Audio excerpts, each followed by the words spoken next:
We stopped eating this thing 10,000 years ago, which was a huge mistake, and today it is taking our lives at a young age. It is hollowing us from inside. So according to the 2023 data of the World Health Organization, today about 2.7 crore people die every year. That is, overall 67% deaths are happening due to cancer and heart diseases. What is the leading cause of death in our world? Not guns and tongues, not wars and famines, it's heart disease. New research finds that cancer cases are rising globally, especially among the young. We know this thing, right? But the thing that I am sure you would not know is that, shockingly, a few thousand years ago, in the early Stone Age, cancer and heart diseases were almost non-existent. Yes. Today's common diseases were extremely rare at that time. 70% of deaths are not caused by diseases like today. Now this is an eye-opening discovery. Because multiple researches and experts are revealing that our wild hunter-gatherer ancestors were living healthier and happier lives than we modern humans today. Now just let that sink in for a while. And yes, this is not a story or something, but we have many proofs of this which I will share with you in a few moments. This is today's bitter truth, that due to increasing modernity, today we have gone astray somewhere, in response to which our body is giving us 100 types of new diseases. On this, some scientists say that actually we had made a very big mistake in history. We made a big discovery which changed the fate of humans, but at that time we did not realize that this would not be called an invention of modernity but the biggest blunder in human history. Do you know, in the last 200 years, almost 70 big epidemics and outbreaks have happened which have taken the lives of crores of people. Our mistake was the reason behind all these incidents. Now when I tell you about that blunder we made, you will not even believe it, because this thing does not seem like a mistake. So what was that big mistake? Why are scientists calling it the biggest blunder? And what is that thing that we stopped eating which is causing 70% of the diseases today? Well, let's go on a very interesting journey of human history, because that is where we will find all the secrets of the truth buried. 20 lakh years ago, there was a day when our monkey ancestors learned to walk standing up for the first time. This was a new breed that could stand with a straight back. That is why they had also become taller in height and were learning to use weapons with their well-developed hands and brain. The name of these ancestors of ours was Homo erectus. They are believed to be the first capable hunters. But no player like him learns it from birth. The seed of this skill was already sown in him by Homo erectus' father and great-grandfathers. Homo erectus had evolved from Homo ergaster race, which had learned to hunt in groups for the first time. These erectus were not that capable and could hunt only rarely. But their efforts to become better continued. They had already learned to make some small weapons from their father Homo habilis. Our ancestors were the first creatures in history who had learned to make weapons 26 lakh years ago. In fact, Homo habilis had also learned the art of using fire for the first time in the entire history, and that is why there was a lot of pressure on Homo erectus' shoulders to take forward his capable race and give a better future to his descendants. Now how can a better future be created with the knowledge of these weapons and the art of using fire and the skill of hunting? Especially when, due to the Ice Age, there was an environment of open grasslands everywhere. Now whatever our very old ancestors were before them, even the great-grandfathers before Homo habilis and Agastar, Sahelanthropus chandensis Othicus ramidus Osteolopathicus afarensis etc. In their time, there used to be dense forests, and that is why all of them were mostly vegetarians who used to eat majorly roots, fruits, vegetables and pulps. And in hard foods, they used to eat nuts and seeds at the most. They used to eat non-vegetarian food very rarely. That too only when needed by catching the leftovers of other animals or small animals, insects etc. And that time of need had come now. As soon as the grasslands were born, because the land started getting cleared, trees, plants, fruits and vegetables started disappearing, but other animals started becoming clearly visible from far away. In such plains, the only option left for Homo erectus was to identify the weak animals from a distance and hunt them. Because according to the optimal foraging theory, searching for and eating plants and vegetables in such vast grasslands would consume more energy and not give much calories in return. The vegetables used for grazing were like spices for the pasture. But if a big animal was hunted, then one would get enough calories. Plus, the calories of these non-vegetarian foods were also nutrition, protein and vitamin dense. And eating them after cooking on fire made them easier to digest. And that is why naturally Homo erectus started hunting animals in groups of 8 to 10 people with their sharp-pointed weapons by chasing them and tiring them out. And we have a lot of evidence that till the time of Homo erectus, man used to be an occasional meat-eater. From there, he had become a hardcore meat-eater. So, by now we have understood that the natural diet of ancient humans used to be vegetables, fruits, tubers, roots and occasional meat. But now we have become hardcore meat-eaters. And that is why our bodies started changing. Some very interesting changes. But before understanding how they changed, if you talk about the strikingly contrasting modern-day humans, I have noticed a habit especially of us Indians that we do not take our body's health and micronutrient requirements seriously at all. That is, ICMR recommends that we should consume 1 gram of protein per kilogram of our body weight, and even in that, if you work out regularly, then you have to consume 1.8 grams to 2 grams of protein per kilogram of body weight. But if you look at the average protein consumption of India, it is extremely low. And it is not possible to meet our protein goals from natural sources in our daily diet. And that is why you can take some good protein supplements like Muscle Bless Biozyme Whey Protein daily 1 to 2 scoops, which will help you to reach your protein mark. Muscle Bless is the only brand in Asia which is regularly tested internationally. It is also certified by many international independent labs including Informed Protein of USA. Muscle Bless Whey is a cow-based milk protein powder which is available in many variants, like Biozyme Performance Whey, Biozyme ISO and Biozyme Whey PR, for which whey protein powder is imported from USA and Western Europe. In just 1 scoop of this, you will get 25 to 27 grams of protein with complete amino acid profile, meaning it has all the essential amino acids which are necessary for our body. Plus it helps you in 50% higher protein absorption than any other regular protein. You can check out this product from the link given in the description below, and if you use my coupon code GSFMB, you will get exclusive discounts. And now coming back to our main topic, we were talking about how many changes started coming in our body after becoming hardcore meat eaters. Expansive tissue hypothesis, which is one of the leading theories. According to the evolution of evolution, our intestines started becoming smaller. Because the body does not need much energy to digest the protein from meat, as compared to plants and vegetables which contain extremely fiber cellulose, to digest which, long intestines are required. Even today, if you see, the length of the small intestine of us humans is only 3.5 times more than our height. Whereas for example, if you look at a true herbivorous animal like a cow, then the intestine of a cow is 20 times longer as per its height or its length. On the other hand, if we look at a true carnivore like a lion, its small intestine is only twice its length. Even the pH value of our stomach acid is 1.5 to 2. A carnivore has 8 to 1 and a herbivore has around 6. Now when our intestines became smaller, we got more nutrition-dense food, and due to cooking on fire, the body did not have to use much energy in digestion, so the body started using more and more energy in the development of our brain, and that is why within these 20 to 30 lakh years, our brain started developing rapidly. So fast that our brain grew 4 times in size, more than our brain development had happened in the last 6 crore years, and that is why this particular period is called the 3 million years sprint or brain boom period.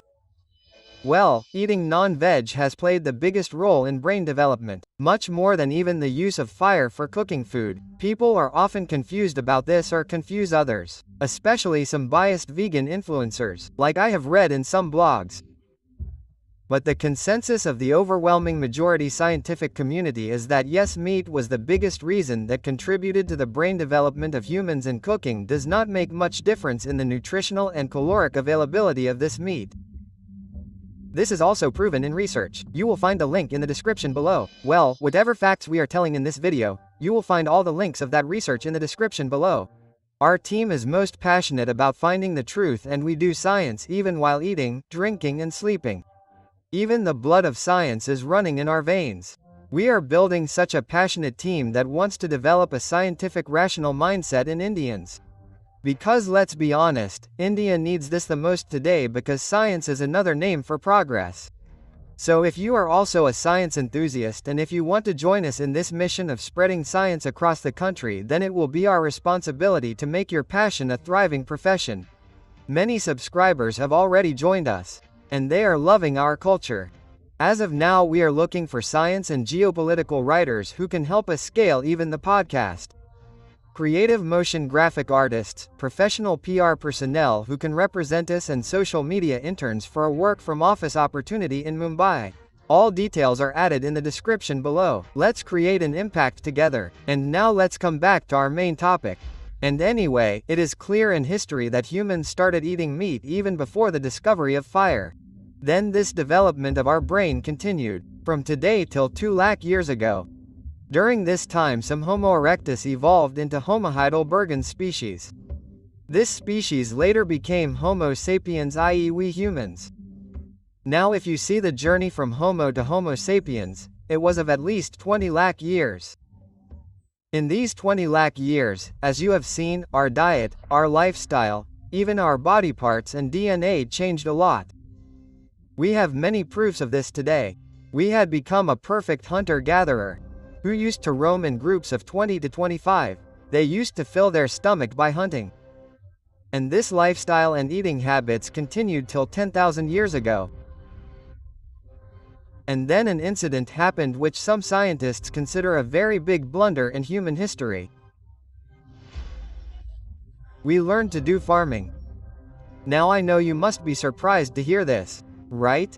We started getting grains, food from farming. So how could this be a blunder? It is possible. Also, very few people know that humans did not do farming as a hobby. They did not start doing this as a hobby, but they learned it under compulsion by hardening their hearts. Otherwise, we were very happy with our hunting lifestyle. Evolutionary biologist Nicholas R. Longrich discovered in his research of 2020 that early Homo sapiens, that is, we evolved some 2 to 2.5 lakh years ago. But we started farming just 10,000 years ago. That is, we spent 96% of our history without farming or raising domestic animals. At that time, if seen practically, then the advantages of farming were less and the disadvantages were more. Do you know what a modern hunter-gatherer bushman group of today said to the scientist when they were asked, "Why don't you people start farming?" They said, "Why should we do it, brother, when the world is already full of our favorite foods?" Even in the case of ancient hunter-gatherers, being modern hunters, we could hunt anywhere in the forests and sleep peacefully in our caves. Hunting gave you immediate returns and also the flexibility that if food was not available at a particular place, you could change the place. But if you wanted to do farming, it was a long-term investment. You would have to wait for months and years. On top of that, you have to work hard. You have to plow, cultivate the fields. You have to guard the fields daily. Thieves would sneak in and protect you from humans and animals. Even after this, you are at the mercy of God. Because the weather, rain, regular sunlight and water, wind, insects, birds could destroy the crop at any time, and all the hard work would go to waste. And that is why humans needed a big shock to come out of their hunting comfort zone and start farming. This shock was finally given by nature.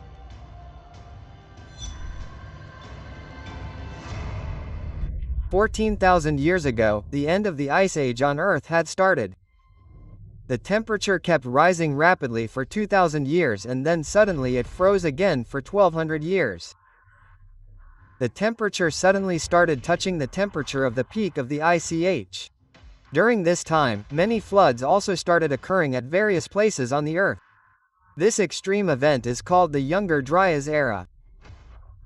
which destroyed many big animals of the Ice Age forever. Big animals like mammoths, bovids, Pleistocene, bisons, etc., which we humans used to hunt for food. Now this theory is a bit debatable and scientists are still getting new proofs. But some other theories also claim that all these animals became extinct because we humans basically kept hunting them. But one thing is absolutely certain with evidence that all our big prey went extinct. Only those who used to be our food primarily and small animals survived, like rabbits, rats, guinea pigs, etc.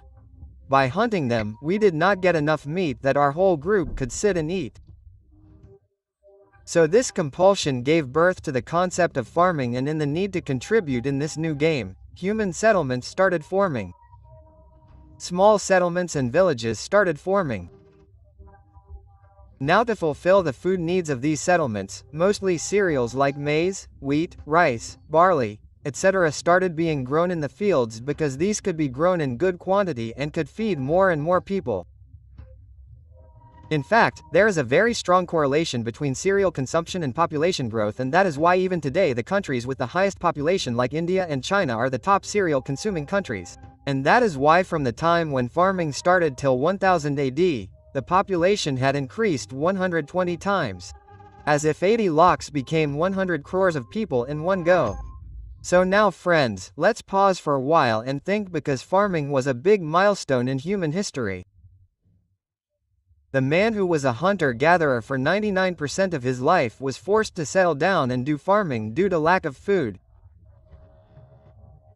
Due to this, his food source, his fuel source changed forever. Point to be noted. Imagine it like this. If there is an engine, it is made to run on diesel. Now if you start putting kerosene in it, then what will happen? What will happen to that diesel engine? The engine will run, but it will start getting destroyed from inside. Its life will also be reduced. Something similar had started happening with humans too. The nutritional breakdown of our diet started changing. In the hunter-gatherer lifestyle, our diet consisted of 37% protein, 41% carbohydrates and 22% fat. We got 60% plus calories from animal sources, like meat and fish. But after starting farming, our nutritional breakdown happened. 60 to 65% carbohydrates, 15% proteins and 20% fat. That means proteins literally reduced by more than half and carbs increased by more than 50%. Plus, because we used to grow the same crops, there was a lack of variety in our food. Due to which we also started lacking many micronutrients like vitamins and minerals. How strong was its impact? Now you can understand it from a simple graph. Just before the invention of farming, the average height of human males used to be 5 feet 10 inches. I am talking about our wild hunter-gatherer males.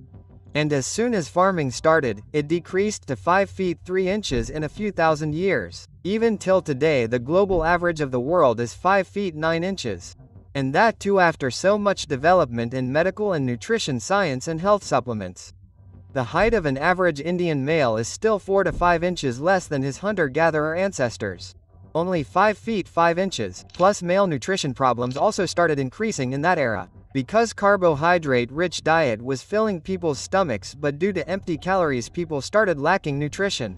Nutrients like iron, zinc, calcium, iodine, vitamin B12, vitamin D and omega-3 fatty acids. These are the nutrients which vegans and some vegetarians also lack today, if attention is not paid to their diet. So what exactly were we eating earlier which was keeping us healthy, and what did we start eating after farming? Well, in the earlier hunter-gatherer lifestyle, our diet mostly consisted of roughly 30% meats, 30% fishes and 40% plants, which included fruits, vegetables, tubers like potatoes, gums. Now the things that we did not eat earlier were cereals, dairy products, added salts, added sugars, vegetable oils, breads, pastas, alcohols, etc. These things did not exist in our menu earlier. But after the farming revolution, exactly the same things became our completely stable diet. So understand it like this: kerosene started getting mixed in the pure diesel fuel for our engines. And you know, even till today, the 200 plus hunter-gatherer tribes who have remained cut off from modern civilization and as a result, from modern diseases, they also follow this old diet pattern and they also follow the same trend of high-protein low-carb diet in their diet. For example, the Hadza Bushmen of Tanzania consume 100 to 200 grams of protein daily even today. And that is why, if you remember, when I invited Dr. Neeraj Rai, a top genetic scientist of India, in the podcast, he gave this statement that we should strictly have a non-vegetarian diet. We all should eat meat. Which got a lot of hate. He was basically explaining why this diet has been our natural diet. It has been our pure diesel. Now, by telling all this, I do not mean at all that now we all should become non-vegetarian. This is the only option left. My job is just to tell the truth of our past so that we can understand where we have come from. Because science is all about truth, right? And don't be afraid, there is no need for any vegetarian to become a non-vegetarian. Solutions to all problems can be found when scientific thinking is with you. Vegetarians have a better option than non-vegetarians, which I will reveal in a short while. But before that, did this question not cross your mind that if the diet changes, then change it? What's the big deal? Is the increase in carbohydrates such a big problem? Well, yes, it is a very big problem. The job of carbs is only to give us the energy we need. Whenever we eat more carbs than we need, it creates problems all over the world. And by the way, all these diseases that I told you in the beginning, which our ancestors did not have, like diabetes, BP, cholesterol, heart diseases, obesity, cancers, inflammation, even dental diseases, all of these have a direct association with high carbohydrate diets. There are hardly any diseases that are not triggered by high carbs and sugar. Just imagine, earlier heart diseases and cancers, which according to WHO are the cause of 67% deaths today, used to be extremely rare. But listen carefully. I am saying that excess carbs have been one of the major cults. Not simply carbs, and the same balance got disturbed after the advent of farming. And after that, the second big bomb, much bigger than the first one, exploded on our diet after the Industrial Revolution of the 19th century. When food processing industries started to develop, the use of sugars, chemicals, salt, saturated fats, preservatives, all of these started skyrocketing. That means the situation had become such that forget about kerosene in the engine. Literally, we started putting tar water. But still, because these foods were engineered to tempt us, man kept stuffing it in his body without thinking. Till today, even today, this is happening, isn't it? Where have we come from?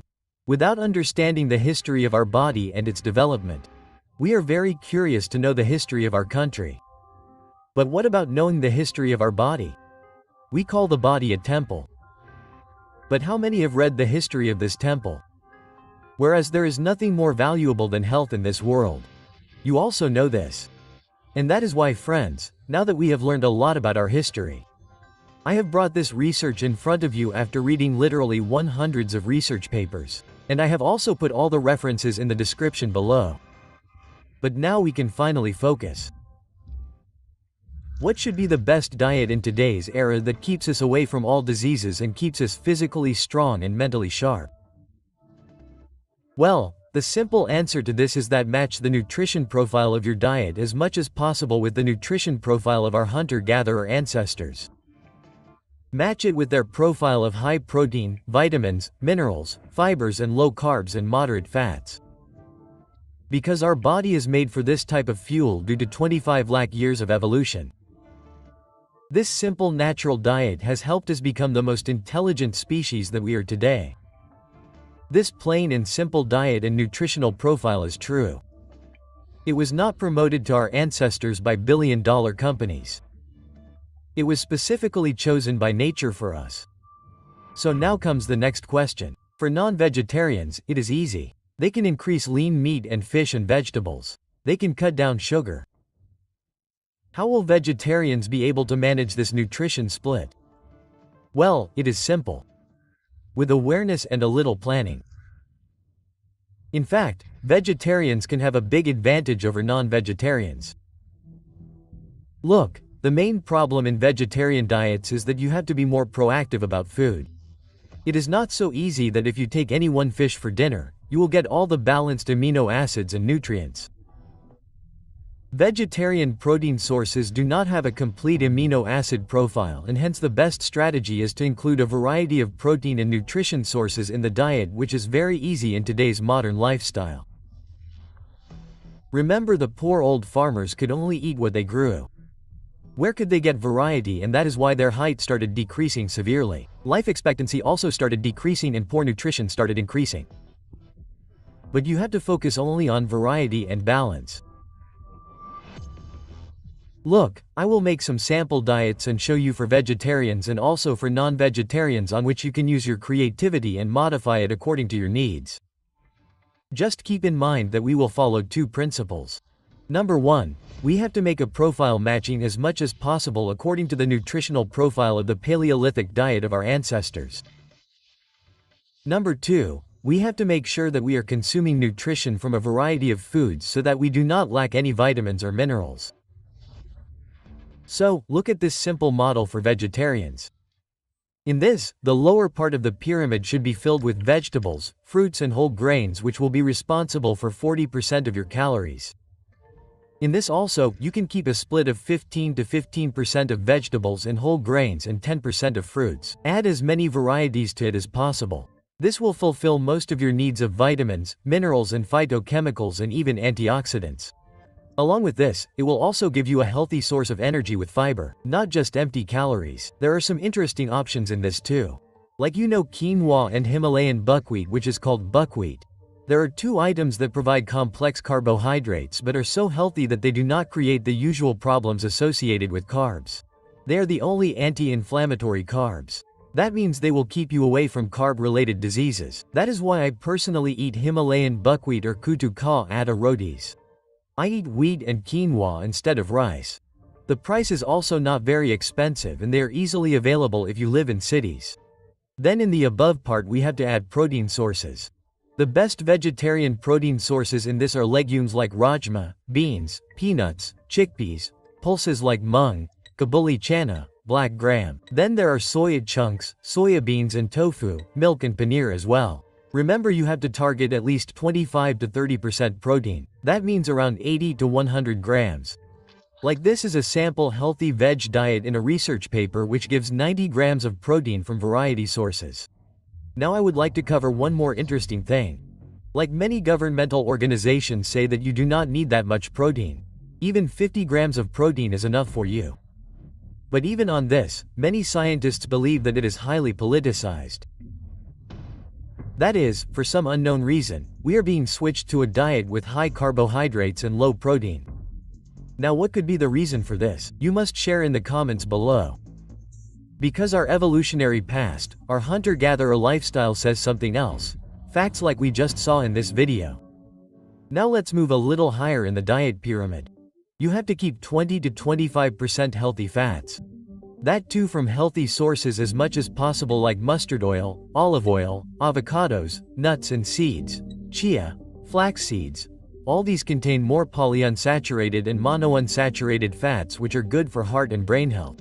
Flax seeds and walnuts are best for omega-3 fatty acids, which should be given utmost attention because vegetarians often suffer from deficiency of these too. On the other hand, processed fats which are added in consumer products like trans fats should be avoided, like poison, and saturated fats should be kept in limit. And lastly, only 5% of your calories should come from high sugar foods like ice creams, candies, pastries, and if you can avoid these, then totally reduce them. It is best if you increase proteins or fruits and vegetables in its place, then it will be absolutely ideal. But of course I have made a bank of cheat meals because anyone can slip. We are all human beings. Now apart from this, I would highly recommend vitamin B12 supplementation because most of the vegetarians are not able to get it from the diet.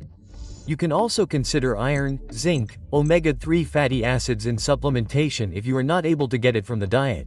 Now obviously the diet will also be adjusted a little according to your physical activity. Like if you are a marathon runner or an athlete, then you will have to increase simple and complex carbohydrates a bit.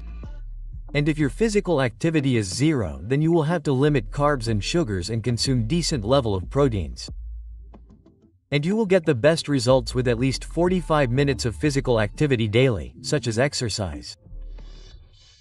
If you follow this simple diet, you will be able to reach as close as possible to our hunter-gatherer diet, and due to low carbs and sugar, you will be able to keep yourself away from all the modern lifestyle diseases. Now the advantage for vegetarians in this is that it can easily bypass many disadvantages of non-vegetarian diet, like being heavy, increasing cholesterol, increasing the risk of cancer and heart diseases. And this diet will be best for longevity, i.e. living a long healthy life. Now this dietary shift is obviously not going to happen in a day. The first step is awareness. Then after that, gain knowledge, which you will now do on this, and do your research, and then take a step on an everyday basis to cultivate the right habits in the right direction. But these small changes every day will create a major positive impact in your health in just a few months. See, the matter is simple. If we don't understand science and use it to improve our lives, then it will be a matter of great shame for science lovers like us. So the key to this change is now in your hands. And now let's talk about non-vegetarians, what kind of diet they should consume. Well, the dietary split will be exactly the same as that of vegetarians. We can only depend on non-vegetarian sources of proteins. In this too, only clean sources have to be taken, like fishes, seafood and lean meats, which will give vitamins and minerals along with proteins. You just have to keep in mind that our hunter-gatherer ancestors used to eat meat of wild animals, not of animals bred in factories and given hormone injections. And that is why it is very important to purchase meat from fresh sources. Here fresh seafood and fishes can be the best option. The second best option would be lean meat like chicken or turkey. Below that is goat or lamb, and lastly the riskiest option is pork or beef, which is not right to consume regularly because red meat can increase the risk of many diseases, and mostly you have to keep the rest the same. So with this diet you will be able to balance things. Plus you will not have to make many sacrifices because you can even eat sweets etc. in limits. And now guys, before we end this video, this has been my recent personal experience. One of my friends started eating roti with ghee every day for just 1 month and his cholesterol values went out of healthy limits. My other friend started drinking alcohol regularly for just 1 month and his liver values went out of healthy limits. All this is not our natural food. Our engine does not support them. So I have only one expectation from this video. Be more proactive about your health. We should not become a victim of herd mentality. Media, profit-making companies, misguided people all knowingly and unknowingly put so much psychological pressure on us that we have forgotten to think rationally that what we are fundamentally made to eat. But now you have taken the first step of a positive change, which is awareness, and now it is time to start taking action. One step at a time. If you find this video important, then please share it with your friends and family members so that this awareness reaches more people. Do share it with your family because everyone has a role in habits and lifestyle changes at home, and if we work together then it becomes easier to develop positive habits. And with that said, thanks for watching. See you very soon. Stay fit and healthy. Gaurav Thakur signing off. Jai Hind.